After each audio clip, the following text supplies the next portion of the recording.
On Christmas morning, a retired war veteran named John walks alone through the snow-covered streets, his heart heavy with years of solitude. His weathered face, lined with the marks of time and hardship, betrays the years he spent away from the warmth of family, the ache of his past growing with every passing year. The world around him is alive, with the laughter of children, the warm glow of homes decorated for the holidays, and families coming together in a celebration of love and unity. But for John, it's just another reminder of the emptiness that's come to define his life since his service ended. He pauses for a moment, letting the crisp winter air fill his lungs, but it does little to lift the weight of isolation pressing down on him. Memories of comrades long lost and dreams of family celebrations that never materialized swirl in his mind, only to fade into the cold silence around him. John sighs, pulling his coat tighter around his shoulders as he continues walking, his steps slow and deliberate. The world around him seems so full of life, but all he can feel is the stark contrast of his own loneliness. As John rounds a corner, he spots a family in distress. A mother, father, and their 2 young children stand huddled by the side of the road, their car's engines steaming and clearly broken down in the freezing cold. The children's faces are pinched with the chill, their small hands rubbing together in a futile attempt to warm themselves. The parents look worried, their breath visible in the frigid air as they try to figure out their next move. Without a second thought, John makes his way over, his boots crunching in the snow. "Need a hand?"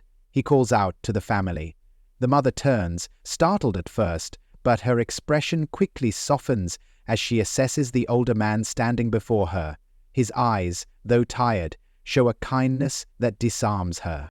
"Yes, please," she says, relief washing over her face. "We're stuck here, and I'm afraid we're not going to make it to my sister's house for Christmas dinner." John nods, assessing the situation quickly. "Let's see what we can do." Mimi. What happens next is something neither John nor the family could have expected. With his calm, experienced hands, John inspects the car and realizes the issue is simple enough: a frozen radiator. Using the few tools he has in his old battered kit, he works quickly, moving with the precision of someone who spent a lifetime overcoming obstacles. The family watches in awe as he makes the necessary repairs, all while sharing stories of his own time in service. As the engine roars to life once more, the father claps John on the back, a grin breaking across his face. "You're a lifesaver," he says, his voice filled with gratitude. The mother, too, is overcome with thanks, insisting that John join them for Christmas dinner to make up for the time lost. But John, ever the humble man, politely declines. "I've seen enough of holidays to know when it's time to let others enjoy them," he replies, his voice thick with emotion. Yet the family won't hear of it. They invite him again, and this time, there's a warmth in their offer that John can't ignore. He stands there for a moment, uncertain, before he finally accepts. The evening unfolds in a way John never could have imagined. Around the table, as laughter fills the room and the glow of Christmas lights dances off the walls, John feels something he hasn't in years. He feels connected. Surrounded by the love of this family, he finds himself slowly letting go of the years of loneliness and regret. The children share stories of their excitement for Santa, and even the parents, with their own share of struggles, exude a warmth that melts John's long-frozen heart. As they all gather around the tree, the children excitedly show him their presents. In that moment, John realizes something he hadn't thought possible: the gift of family, of kindness, and the power of a simple act that can change everything. His faith in humanity, which had long since waned, is restored. By the end of the night, as the snow continues to fall outside, John walks back to his small home, his steps lighter than they've been in years.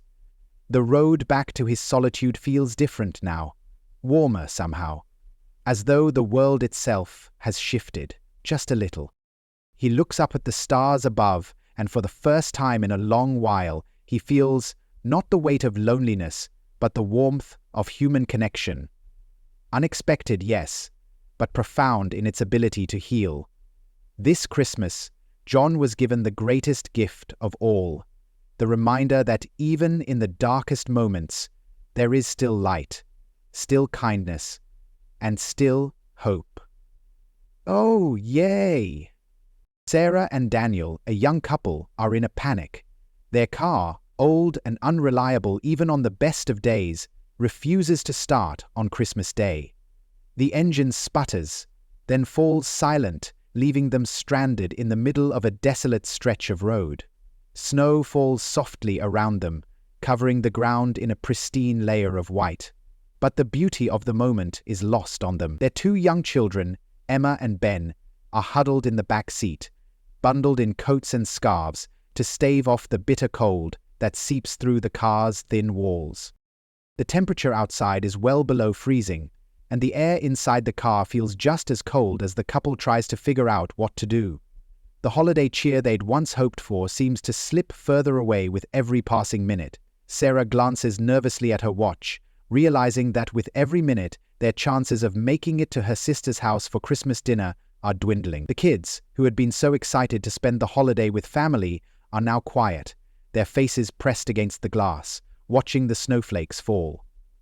They try to stay warm, but the chill seems to have seeped into their spirits as well. Daniel leans over the steering wheel, staring at the dashboard in frustration. "Of course this would happen today," he mutters, his voice thick with stress. "Out here in the middle of nowhere, on Christmas of all days. No repair shops are open. What are we supposed to do now?" Sarah, trying to keep her composure for the sake of the children, offers a weak smile, but it fades quickly. Her heart races as she thinks of all the things that could go wrong, how far they are from home, how the cold is creeping into their bones, and how the joyful Christmas they had planned is slipping through their fingers. "Maybe we should walk to the nearest town," Sarah suggests, though she knows it's not realistic. Their location is remote, and the idea of leaving the car behind with two young children in tow only adds to her mounting anxiety. Just as Daniel opens the car door in frustration, muttering something about calling for a tow truck, a figure appears in the distance. It's an older man, walking steadily toward them through the snow. His steps are slow, deliberate, and his presence seems oddly reassuring amidst the silence of the landscape. John, a retired war veteran who has learned to navigate life's challenges with quiet dignity. Without saying a word, John surveys the situation, noticing the car's engine, the exhaustion on Sarah and Daniel's faces, and the wary looks from the children in the back. He pulls out a weathered toolkit from a bag slung over his shoulder. His movements are practiced, as though he's done this countless times before. He opens the toolkit with a small snap and pulls out a wrench, examining the engine carefully. At first, Sarah is skeptical. Why would a stranger stop to help on Christmas Day, especially when there are no guarantees that he even knows what he's doing? But there's something in his calm demeanor that makes her hesitate before dismissing him completely. The look of determination in his eyes seems genuine. She bites her lip, torn between doubt and desperation. Daniel, with no other option, steps out of the car and walks over to John. "Do you think you can fix it?" he asks, his voice laced with frustration. John nods, his face softening slightly. "I'll give it a try," he says simply, his voice steady. "You're in good hands." Sarah, still unsure but with no better alternatives, glances at Daniel. She can't help but feel a flicker of hope. What else can they do but wait and trust that this stranger might hold the key to their salvation? As John works on the car, the minutes tick by in silence, broken only by the sound of his tools and the occasional hum of the engine as he fiddles with the mechanics. The family watches him, waiting, the cold creeping back into their bones. The kids are too quiet, too tired to ask when they'll get to Grandma's house. Sarah fights the urge to cry. She can't lose it in front of the kids, not now. But then, after what feels like an eternity, John steps back, wipes his brow, and nods toward the engine. "Try it now," he says, offering a reassuring smile. Daniel climbs back into the driver's seat, his heart pounding. He turns the key with bated breath, and to their amazement, the engine roars to life. A wave of relief washes over them, the tension in the air lifting as they hear the hum-hum of the motor purring steadily beneath them. Sarah exhales in disbelief. How did you do that?" she asks, her voice tinged with gratitude and awe. John simply shrugs, a modest smile on his lips. "A little experience," he says quietly. "Sometimes it's just about knowing where to look." Daniel, overwhelmed with gratitude, shakes his hand firmly. "Thank you. I don't know what we would have done without you." John's smile fades slightly, replaced by a more somber expression. "It's nothing," he says. "Just part of being there when you can. Christmas is about kindness. You never know when it's your turn to help someone out." Sarah, feeling the weight of his words, opens the car door and steps out, her eyes welling up. "We don't have much, but please, let us offer you a meal. You've saved our Christmas." At first, John hesitates, as if unsure how to respond, but then he looks at the family, the children's eager faces, and the warmth of their kindness. It's an invitation he's not used to, but one he knows he can't turn down. "I wouldn't say no to that," he admits with a soft chuckle. As they drive to a nearby diner, the atmosphere in the car shifts. Sarah and Daniel are no longer just two anxious parents. They are a family that has been touched by an unexpected kindness.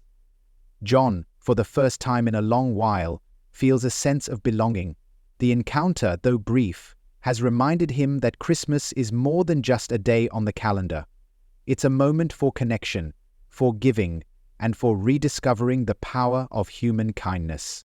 The dinner is simple, but filled with laughter and warmth. For the first time in years, John doesn't feel alone.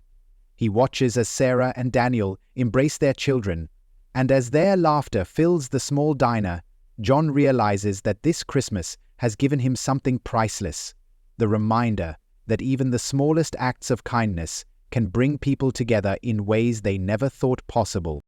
For Sarah, Daniel, and their children, the encounter with John has rekindled their faith in humanity and restored their hope in the magic of Christmas. What started as a desperate situation turned into a moment of profound connection, one that neither they nor John will ever forget. John works quickly, his hands moving with the precision of someone who's faced far worse challenges than a broken-down car. His fingers, weathered by years of hardship, dance across the engine with practiced ease. There's no hesitation in his movements. He's been in tight spots before, fought his way through situations that demanded more than just mechanical skill. It's almost as if he's dealing with a task far simpler than it appears.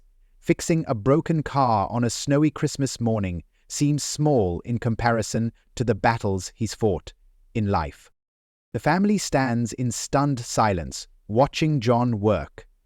His calm confidence in the face of their desperation is a sharp contrast to their frantic energy moments before. They had been on the brink of losing hope, their Christmas dreams slipping through their fingers with every passing minute. But now, as John tightens the final bolt and steps back with a satisfied grunt, the engine comes to life with a low rumble. The once silent car suddenly hums with power, its engine roaring back to life as if it had never been broken at all. For a moment, no one says anything. The air is thick with disbelief. Sarah's eyes widen, her breath catching in her throat. "You saved us," she says, her voice trembling with a mix of awe and gratitude. Her hands still clutching the door handle as slightly shaking, as if the weight of the moment hasn't quite sunk in yet. Daniel, still standing by the driver's side, looks at the engine, then at John, and then back at the car. His face breaks into a smile, a genuine look of amazement that softens the hard lines of frustration he'd carried only moments before. I I can't believe it, he murmurs, shaking his head in disbelief. How did you do that so fast? John just shrugs, the simple humility of his answer betraying the depth of his experience. Just know where to look, he says, his voice calm, almost nonchalant. He wipes his hands on his jacket, stepping away from the car and turning to leave, the chill of the air already beginning to creep into his bones again. But before he can take more than a few steps, Sarah's voice calls out to him, halting him in his tracks. "Wait," she says, her tone hesitant but earnest. "I know this might sound strange, but would you join us for Christmas dinner?" John stops, surprised. He wasn't used to being invited anywhere, let alone to share a holiday meal. He'd spent most of his life alone, after years of service and the isolation that followed. The idea of sitting down at a table with strangers, surrounded by warmth and laughter, feels almost foreign to him. He turns to face her, his brows furrowing slightly as he processes the offer. "I appreciate it, but—" His voice falters for a moment. He's not sure how to explain the reluctance, the weight of his solitude that he's carried for so long. "You don't need to do that," he says, his words edged with discomfort. "I'm fine on my own. You should be with your family, enjoying the holiday." But Sarah, sensing his hesitation and seeing the quiet pain in his eyes, steps closer, her face soft with understanding. "I get it," she says gently, her voice full of kindness. "But we wouldn't be here if it weren't for you. You've already given us so much. At least let us return the favor. You don't have to be alone today. It's Christmas, and everyone should have a place to be." There's something in her voice that pulls at him, a sincerity that cuts through the thick shell of loneliness he's built around himself. The warmth in her words reaches places inside him he hadn't realized were still cold. For a moment, John looks down at the snow-covered ground, weighing the decision in his mind. He's used to solitude, accustomed to the quiet of his own company, but as he looks back at Sarah and Daniel, their faces filled with gratitude and something deeper, something that feels like hope, he feels a tug on his heart, a longing for connection he hasn't felt in years. After a long pause, John finally nods, a small but genuine smile tugging at the corners of his lips. "All right," he says, his voice quieter now, almost as if he's come to terms with something. "I'll stay. Just for a little while." Sarah beams, her eyes lighting up with relief and joy. "Thank you," she says, her voice thick with emotion. "You don't know how much this means to us." As they all climb into the car and head toward the small family-run diner down the road, the atmosphere shifts. There's an unspoken bond forming between them, something deeper than just the exchange of kindness over a broken-down car. For John, it's the realization that maybe, just maybe, he's not as alone as he thought. And for Sarah and Daniel, it's the reminder that sometimes the most unexpected moments, the ones that seem like they might ruin everything, can actually be the ones that change our lives forever. The diner is warm and cozy, filled with the soft murmur of conversation and the smell of home-cooked food. The small table is soon crowded with plates of turkey, mashed potatoes, and warm rolls, the kind of meal that tastes like love and comfort. As they sit together, sharing stories, laughter, and the simple joy of being in each other's company, the sense of belonging he hasn't felt in a long time, the chatter of the children, the laughter between Sarah and Daniel, and the quiet contentment of the evening create a warmth that wraps around him, melting away the years of solitude he'd grown so accustomed to. For Sarah and Daniel, John's presence at the table is a gift beyond measure. What started as a chance encounter, a man fixing their car in the middle of nowhere, has transformed into a meaningful connection, one that will shape their Christmas in a way they never could have imagined. As the night wears on, and they exchange a few final laughs and thanks, they realize that their holiday has been brighter, warmer, and more meaningful because of the stranger they welcomed into their lives. And as John sits there, surrounded by this newfound warmth, he finally allows himself to believe in the magic of Christmas. The magic that lies not in the gifts, or the decorations, or even the food, but in the people we choose to open our hearts to, and the unexpected connections that change our lives forever. The invitation is simple, yet it carries more weight for John than any grand gesture ever could. He spent so many years alone, removed from the warmth of family gatherings and the simple joys of togetherness. The offer to join Sarah and Daniel for Christmas dinner is a lifeline thrown in a sea of solitude, and though he initially hesitated, he now finds himself sitting at their table, surrounded by the soft glow of Christmas lights and the comforting aroma of home-cooked food. As he settles into the chair, the family's laughter washes over him, and for a moment, he feels a warmth he hasn't felt in a long time. The table is set with all the traditional Christmas fixings: golden turkey, creamy mashed potatoes with rich gravy, buttery rolls, and cranberry sauce. Everything is served with a side of cheer, a kind of joy that John hasn't known for years. His eyes flicker from dish to dish, but he doesn't feel the hunger that most might. It's not the food he's starving for, it's the connection, the sense of being seen and welcomed. Sarah and Daniel are relaxed, their faces illuminated by the candlelight, and the children, Emma and Ben, chatter excitedly about their day. The room feels alive with energy, the kind of holiday spirit that's so often lost in the hustle and bustle of life. Sarah smiles at John, her kindness never wavering, and Daniel cracks jokes with the kids, filling the room with laughter. It's a scene straight out of a holiday movie, but for John, it feels more like a dream he never thought he'd wake up from. He's not used to being part of something like this, something so warm, so human.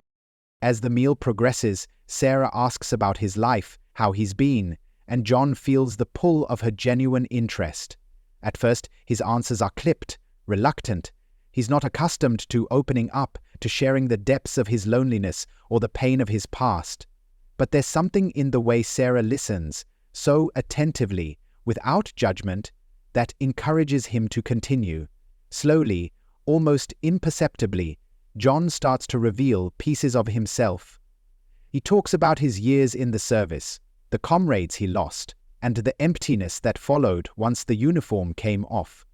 He speaks of the isolation that crept in over time, how holidays like Christmas were once filled with camaraderie, but now they only reminded him of what he no longer had. "I used to love Christmas," John admits quietly, staring down at his plate. "There was always a sense of family, of belonging. But after everything, it's just another day.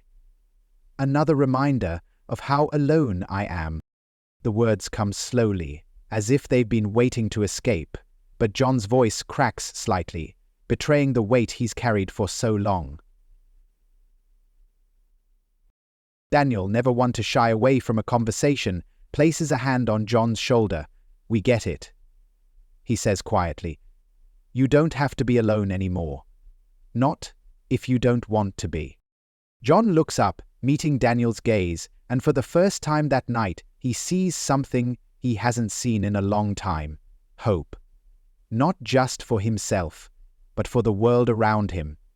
It's as though the cracks in his hardened exterior are starting to heal, filled in by the warmth of this unexpected, kind family. The children, sensing the change in the atmosphere, exchange curious glances but remain quiet, respecting the moment. But it doesn't last long. Emma, the youngest, her cheeks flushed from the warmth of the room, suddenly jumps up from her seat. "Mom, Dad, look!" she exclaims, pointing to the small pile of presents still wrapped under the tree. John's eyes follow her hand to the gifts, but his mind is still tangled in the conversation, trying to process the emotions that have begun to stir within him. He wasn't expecting this. A conversation about his pain, his struggles, his past. He certainly wasn't expecting to be welcomed so fully into this family's embrace. But Sarah, her eyes twinkling with excitement, interrupts his thoughts. "Well, it's Christmas, John," she says, her voice light but full of warmth. What's Christmas without a little bit of surprise? Before John can respond, Emma and Ben rush to the tree, tearing into the presents with abandon.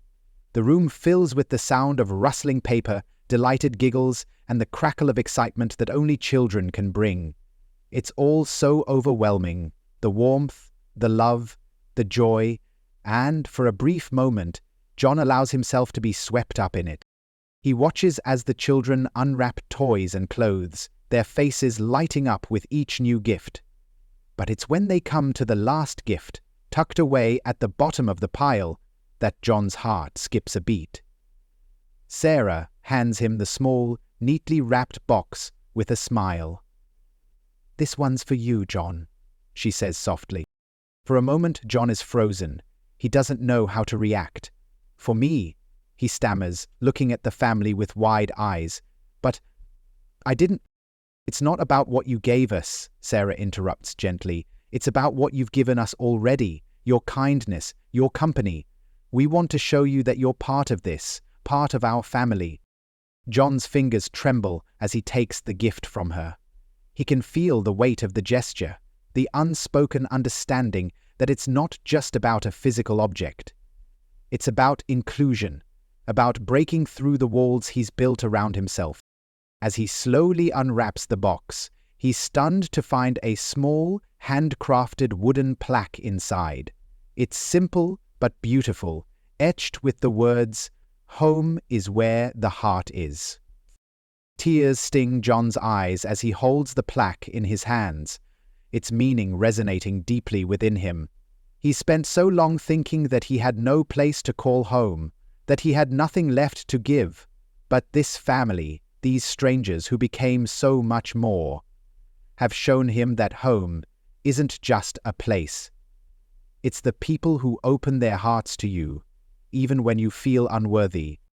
Speechless, John looks up at Sarah and Daniel, his voice thick with emotion. I don't know what to say," he murmurs. This is more than I ever expected."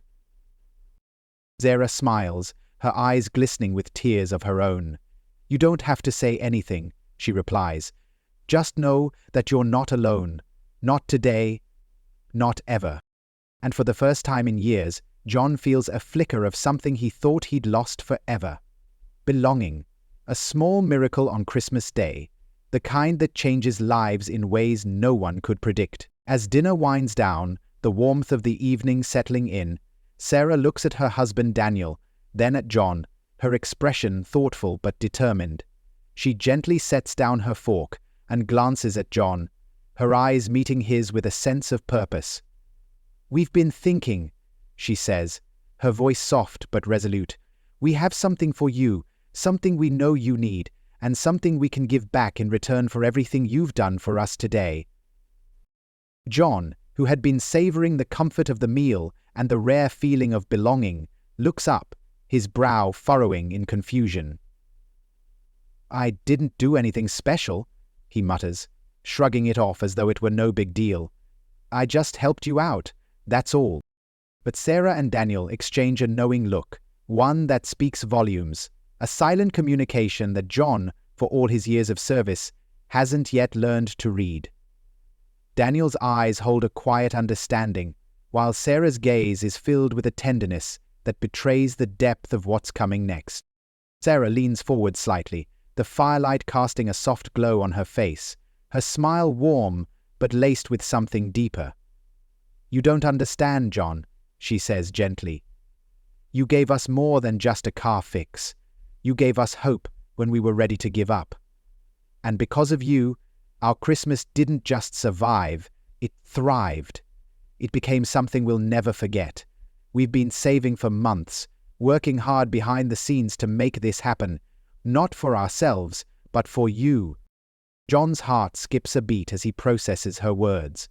For a moment he feels that familiar tightness in his chest, the skepticism, the disbelief that someone could be doing something for him without expecting anything in return.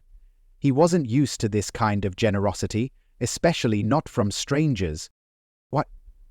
What do you mean?" he asks, his voice barely above a whisper.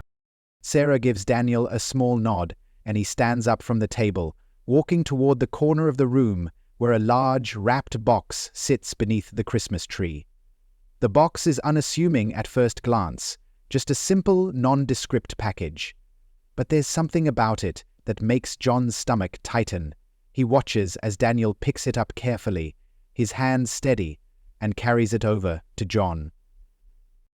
John's breath catches in his throat. He isn't sure what to expect, but his heart is already racing. He's been given so much already: the warmth of the meal, the kindness of the family, the sense of belonging that has filled the empty spaces in his heart. But this? This feels different. This is something, Daniel says as he hands the box to John, that we've put together with a lot of love. Something we hope will give you the chance to start fresh.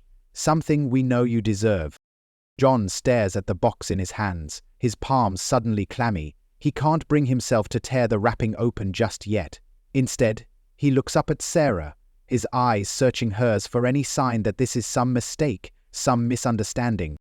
She smiles, her eyes soft and filled with compassion. "You've given us more than we could ever repay in one meal. But this is just a small token of our gratitude for everything you've done for us, and for reminding us what Christmas is really about." With a slow, hesitant breath, John carefully begins to unwrap the box. As the paper falls away, he reveals a large, polished wooden frame, beautifully crafted, gleaming in the light. Inside the frame, the words, "A New Beginning," are carved with delicate precision. Beneath the engraving is an image of a cozy home with a small porch, a red door, and a white picket fence. A symbol of something John hadn't dared to dream of for years: stability, place of his own.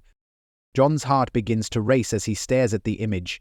It's beautiful, but more than that, it's a reminder of something he hasn't allowed himself to hope for: a future, a place where he could belong, a place that could heal the wounds of the past. He looks up at Sarah and Daniel, his voice cracking with disbelief. This is for me?" Sarah nods, her eyes glistening with unshed tears. "We've been saving for months," she says, her voice thick with emotion. "We know you've been living on your own for so long, and we've wanted to give you something that could make a difference. We found this little house, a small, quiet place. It's not much, but it's yours if you want it. It's a place to start over, a place to call home." John's hand trembles as he holds the frame, the weight of the gesture sinking in. His throat tightens, and for a moment, the world seems to blur around him. He had expected nothing, had never imagined that someone would reach out like this, offering him not just a meal, but a place to start over. A new chapter in a life he had resigned himself to living in isolation. "Sarah, Daniel, I don't know what to say," he whispers, his voice thick with emotion. This is more than I could ever imagine. You don't have to do this. I've never asked for anything like this." Daniel places a hand on his shoulder, his voice firm but kind. "You didn't ask, John, but you've given us so much. We just want to give back. We believe in second chances, and we believe that everyone deserves a place to call home." John is speechless.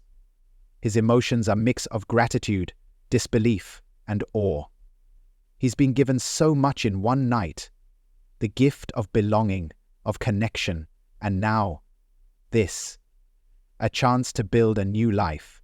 A chance to leave the loneliness behind and step into something that, until now, seemed out of reach. As Sarah and Daniel watch him, their faces full of hope and kindness, John finally allows himself to believe in the possibility of something new. His eyes fill with tears, but he's no longer ashamed of them. For the first time in years, he feels the weight of the world lift off his shoulders, replaced by something far more precious: hope. I don't know how to thank you," he says softly, his voice breaking. "This is more than I ever could have dreamed of. you've changed my life and I'll never forget this." Sarah smiles, wiping a tear from her cheek. "You don't need to thank us. Just know that you're not alone. Not anymore. And we'll always be here for you, John." As the night draws to a close, the three of them sit together, the warmth of the fire casting flickering shadows on the walls. John holds the frame in his hands, the gift of a future he never thought possible. And as they share stories and laughter, John knows that this Christmas, the greatest gift he received wasn't a house. It was the reminder that there's always hope. And sometimes, miracles come in the form of unexpected kindness. The room falls silent, the soft crackling of the fire, the only sound filling the space. Daniel stands up from the table, walking over to John with a small, unassuming box in his hands. He pauses for a moment, his eyes meeting John's with a quiet but resolute look. With a deep breath, Daniel places the box into John's hands. John stares at it for a moment, unsure of what to make of it. It's small, wrapped in simple paper, not something that would normally hold such weight. His fingers tremble slightly as he carefully peels away the wrapping, revealing a plain, cardboard box beneath. Opening it, John's breath catches in his throat. Inside, nestled on a bed of soft fabric, are a set of keys. Small, old-fashioned keys, attached to a simple note. He takes a moment to read the note aloud, his voice thick with emotion. "Your own, just waiting for you. We hope it brings you the peace and joy you deserve." John's mind races, trying to process what he's just read. His fingers run over the keys, their weight suddenly feeling so much heavier than their size.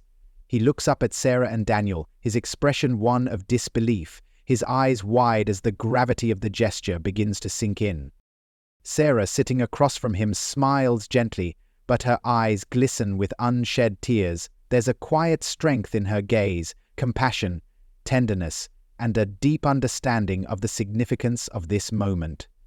"We've been saving for months," she says softly, her voice full of warmth. "We wanted to do something for you, John, something that would show you how much we appreciate you and how grateful we are for what you did for us today." John remains silent, his hands still gripping the keys, as though they might slip away if he lets go. He never could have imagined something like this. He had spent so many years in isolation, his life defined by the years of war, the days filled with nothing but memories of comrades lost, the endless nights where he could feel the weight of the world pressing down on him. His thoughts had been consumed with survival, with loneliness, with the distance he had placed between himself and the rest of the world. But this, the set of keys in his hands, the note, the promise of a place to call his own, it shatters everything he had come to expect from life. A home, a future, a second chance. He swallows hard, trying to form words, but the emotions that flood his chest are overwhelming. His voice cracks when he finally speaks. I never expected anything like this. You've already given me so much today. More than I could have imagined, but this is beyond anything I could have dreamed of." Daniel walks over and places a hand on his shoulder, his voice steady but full of conviction. "You've given us more than you know, John. You gave us the chance to come together as a family, to appreciate what truly matters, and we wanted you to know that you're not alone. Not anymore." John's heart swells with emotion, and for the first time in years, he feels something he hasn't allowed himself to feel: hope. The life he had thought was destined to be defined by silence and solitude, the life where he had never dared to dream of something better, is suddenly filled with possibility. A home of his own, a place to start fresh. The weight of that gift is almost too much for him to bear. His hands tremble as he looks down at the keys once more, trying to understand what has just happened. They had gone above and beyond, sacrificing their own resources to provide him with a place that could change everything. They didn't owe him anything. Yet here they were, offering him a chance at something he hadn't allowed himself to wish for. Peace, joy, and a home. "I don't know what to say," John whispers, his voice thick with emotion. This is more than I could ever repay, more than I ever expected." Sarah reaches over and gently takes his hand, her touch warm and reassuring. "You don't have to repay us, John," she says softly. "You've already given us so much by being here, by sharing this Christmas with us. You gave us a Christmas we'll never forget, and now we just want to give you something to show you that you're cared for, that you're not alone." John's chest tightens as he looks at the family before him, the people who took him in without hesitation, without question, and offered him not just their home, but their hearts.